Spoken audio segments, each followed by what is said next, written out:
السلام علیکم 9th class, کیسے ہیں بیٹا آپ سب لوگ؟ آج سے ہم اپنا تھوڑا سا کام آگے سٹارٹ کریں گے بیٹا اردو کا۔ تو سب سے پہلے آپ دیکھیں چیپٹر نمبر 8، ٹھیک ہے، اردو کا چیپٹر نمبر 8 جو ہے آپ کو نظر آ رہا ہوگا، لہو اور قالین۔ اس کا بیٹا آپ لوگوں نے اس کی ریڈنگ پہلے ہم نے انہیں کروائی تھی، لیکن آپ نے پھر بھی ایک دفعہ ریڈنگ بک سے اس کی ریڈنگ دیکھ لینی ہے، ٹھیک ہے۔ اور نوٹس اور گائیڈ سب کے پاس بیٹا آپ لوگوں کے پاس موجود ہیں، تو اس سے آپ نے مصنف کا تعارف، دین اس کے یہ مشکل الفاظ کے معنی، ٹھیک ہے، تاکہ ریڈنگ میں جو مشکل الفاظ آتے ہیں آپ کو پتہ ہو کہ ان کا میننگ کیا ہے، ٹھیک ہے۔ یہ بیٹا میننگ یاد کر لینے ہیں اور پھر آپ نے اس کے خلاصے کو دیکھنا ہے۔ یہ اس کا بیٹا خلاصہ ہے۔ میں لیکچر کے بعد آپ کو اس کی پک بھی سینڈ کر دوں گی، تاکہ جن بچوں کے پاس گائیڈ یا نوٹس نہیں ہیں وہ بچے اپنے کام کو کمپلیٹ کر سکیں۔ تو آئیے اب ہم اس کی ایکسرسائز کی طرف چلتے ہیں۔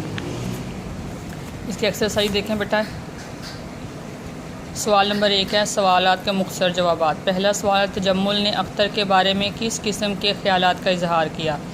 تو آپ ہائیڈنگ اس طرح دیں گے جواب کی، اختر کے بارے میں تجمل کی رائے۔ تجمل نے اختر کے بارے میں ان خیالات کا اظہار کیا کہ اس قسم کے لوگوں کی یہ عادت ہوتی ہے کہ ہر وقت کسی نہ کسی سوچ میں ڈوبے رہتے ہیں اور الگ تھلگ رہنا چاہتے ہیں۔ سوال نمبر 2 ہے اختر کا حلیہ بیان کریں۔ ہائیڈنگ دیں گے اختر کا حلیہ۔ اختر ایک ادھیڑ عمر کا شخص ہے، ادھیڑ کہتے ہیں کہ بوڑھی عمر کا۔ سر کے بال بکھرے ہوئے، آنکھیں شب بیداری کی وجہ سے سرخ، لباس پاجامہ اور قمیص، آستینیں چڑھی ہوئیں اور آنکھوں کے گرد حلقے زیادہ نمایاں ہیں۔ آگے بیٹا سوال نمبر 3 ہے اختر کو کون تصویریں بنا کر دیتا تھا؟ ہائیڈنگ دیں گے اختر کی تصویروں کا مصور۔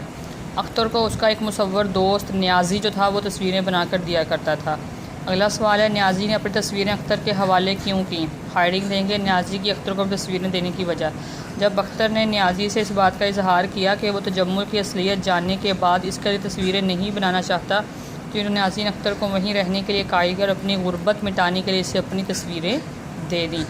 اگلا سوال ہے تصویریں اختر کی نہیں ہیں، اس انکشاف پر تجمل کا رد عمل کیا تھا؟ انکشاف پر تجمل کا رد عمل، یہ ہائیڈنگ دیں گے جواب کی۔ تصویریں اختر کی نہیں ہیں، اس انکشاف پر تجمل نے اس انداز سے اختر کو دیکھا جیسے ان الفاظ سے اسے دھچکا سا لگا ہو، اور پھر حیرانی سے اس سے پوچھا کہ وہ اسے اس طرح سے دھوکہ کیوں دیتا رہا۔ سردار تجمل حسین کی کوٹھی کا نام کیا تھا؟ کوٹھی کا نام ہائیڈنگ اس طرح دیں گے، سردار تجمل حسین کی کوٹھی کا نام النشاط تھا۔ تجمل کی عمر کتنی تھی؟ ہائیڈنگ دیں گے تجمل کی عمر۔ تجمل کی عمر 40 سے 45 سال کے درمیان میں تھی۔ تجمل نے اختر کو کون سی خوشخبری سنائی؟ تجمل کی اختر کو خوشخبری، تجمل نے اختر کو یہ خوشخبری سنائی تھی کہ ججوں نے اس تصویر کو اول انعام کا مستحق قرار دیا ہے۔ اگلا سوال ہے بیٹا اختر 2 سال پہلے کہاں رہتا تھا؟ 2 سال پہلے اختر کی رہائش، ہائیڈنگ دیں گے۔ اختر 2 سال پہلے ایک تنگ و تاریک گلی کے ایک خستہ اور بدنما مکان میں رہتا تھا۔ اختر کے نزدیک نیازی کا قاتل کون تھا؟ نیازی کا قاتل، اختر کے نزدیک نیازی کا قاتل اصل میں تجمل تھا۔ مرزا ادیب نے اس ڈرامے میں کیا پیغام دیا ہے؟ ڈرامے کے ذریعے مصنف کا پیغام۔ مرزا ادیب نے اس ڈرامے میں یہ پیغام دیا ہے کہ مصوری جیسے اہم فن کو مسلسل نظر انداز کیا جا رہا ہے۔ ایسے فنون کی حکومتی سطح پر سرپرستی اور پذیرائی نہ ہونے کی وجہ سے سرمایہ دار طبقان کو اپنے ذاتی مقاصد کے لیے استعمال کرتا ہے، جس سے نہ صرف فن کی اصل روح ختم ہو جاتی ہے بلکہ فنکار کی عزت نفس بھی مجروح ہوتی ہے۔ اس ڈرامے کے کرداروں کے نام لکھیں۔ ڈرامے کے کردار، اس ڈرامے کے کردار یہ ہیں بیٹا، بابا جو تو ایک نوکر تھا، تجمل یہ ایک سرمایہ دار آدمی تھا، اختر مصور تھا، رؤف جو تھا یہ تجمل کا پرائیویٹ سیکرٹری تھا۔ سوال نمبر 3 ہے درج الفاظ کے جمع لکھیں۔ واحد دیے آپ نے جمع لکھنی ہے، ٹھیک ہے۔ پہلا ہے منظر، اس کی جمع ہے مناظر، تصویر تصاویر، باغ باغات، خبر اخبار، انعام انعامات، تکلیف تکالیف۔ اگلا سوال ہے بیٹا متن کو پیش نظر رکھتے ہوئے خالی جگہ پر کریں۔ ججوں نے تمہاری تصویر کو ڈیش کا مستحق قرار دیا ہے، اول انعام کا۔ میں نے تفصیل معلوم کرنے کے لیے ڈیش کو بھیج دیا، رؤف کو بھیج دیا۔ تم نے ملک کے تمام ڈیش کے مقابلے میں انعام جیتے ہیں مصوروں کے۔ تمہیں مبارکباد دینے شہر کے ڈیش آ رہے ہیں معززین۔ سنا ہے ڈیش پر کبھی کبھی ڈیش بھی پڑھتے ہیں، 800 پر کبھی کبھی دورے بھی پڑھتے ہیں، 8 سٹوں پر۔ میرے ڈیش کی بہتری اس میں ہے کہ یہاں سے چلا جاؤں، فن کی۔ آپ کے تصورات کا شیشے محل ابھی زمین بوس ہو جائے گا، آپ سب کچھ سمجھ آئیں گے، یہ کوئی معمہ نہیں ہے۔ آج سے 2 سال پہلے میں ایک تنگ و تاریک گلی کے خستہ اور بدنما مکان میں رہتا تھا۔ قانون تمہیں کچھ نہیں کہے گا مگر انسانیت کی نظروں میں تم کیا ہو؟ قاتل۔ آگے بیٹھا اعراب کے مثل تلفظ، ٹھیک ہے۔ اعراب دیکھیں، تجمل، مصور، متعجب، مستحق، اعزاز، معززین، اہتمام، سنجیدہ، اہتمام، سنجیدہ، معاملہ، معمہ، ٹھیک ہے۔ مذکر مؤنث الگ الگ کریں۔ مذکر جو ہیں پاجامہ، اخبار، مصور، یہ مذکر ہیں، اور سرکار، قمیص، تصویر، جھونپڑی، توہین، نمائش یہ مؤنث ہیں۔ جو مہمان ہے یہ مشترک ہے ان دونوں کے درمیان، یہ مذکر کے لیے بھی ہے اور مؤنث کے لیے بھی ہے۔ آگے دیکھیں، کالم الف میں دیے گئے الفاظ کو کالم بے سے متعلقہ الفاظ سے ملائیں۔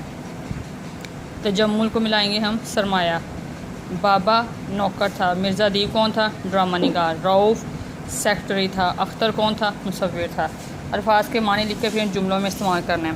فنکار، فنکار کا مطلب ہوتا ہے ہنرمند۔ جملہ اختر ایک خوددار فنکار تھا۔ شب بیداری، رات بھر جاگنا، شب بیداری کی وجہ سے اختر کی آنکھیں سرخ تھیں۔ خوشخبری، اچھی خبر۔ تجمل نے اختر کو خوشخبری دی کہ اس کی تصویر اول انعام کی مستحق قرار دی گئی ہے۔ اعزاز، عزت، رتبہ، مرتبہ، مجھے محمد صلی اللہ علیہ وسلم کا امتی ہونے کا اعزاز حاصل ہے۔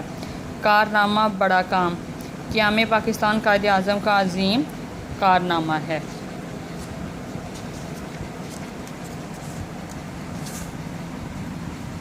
شیشے محل، شیشے محل کہتے ہیں وہ مکان جس میں چاروں طرف شیشے لگے ہوں۔ قلعہ لاہور میں شیشے محل مغلیہ طرز تعمیر کا ایک اعلیٰ نمونہ ہے۔ کشمکش، الجھاؤ، کھینچا تانی، جھگڑا، خود اعتماد انسان کبھی کشمکش کا شکار نہیں ہوتا ہے۔ نمائش گاہ، وہ مقام جہاں نمائش منعقد ہو۔ تجمل اور اختر کی ملاقات تصویروں کی ایک نمائش گاہ میں ہوئی تھی۔ سرپرستی کہتے ہیں امداد اور حمایت۔ عابد وزیر خان صاحب کی سرپرستی میں کیپ اسکول ترقی کے منازل طے کر رہا ہے۔ مصور نواز، مصوروں کی سرپرستی کرنے والا۔ تجمل مصور نواز ہونے کا دکھاوا کر رہا تھا۔ تو یہ بیٹا ہماری ریڈنگ بک کی ایکسرسائز جسے میں نے سولو کر دیا ہے آپ کے سامنے، ان کی پک بھی میں آپ کو سینڈ کر دوں گی۔ تو بیٹا آپ نے اس سے سبق نمبر 8 لہو اور قالین کی خلاصے کو، مشکل الفاظ کے معنی کو، اور پھر اس کی ایکسرسائز کو آپ نے اچھے سے سولو کر لینا ہے، ٹھیک ہے۔ Thank you so much.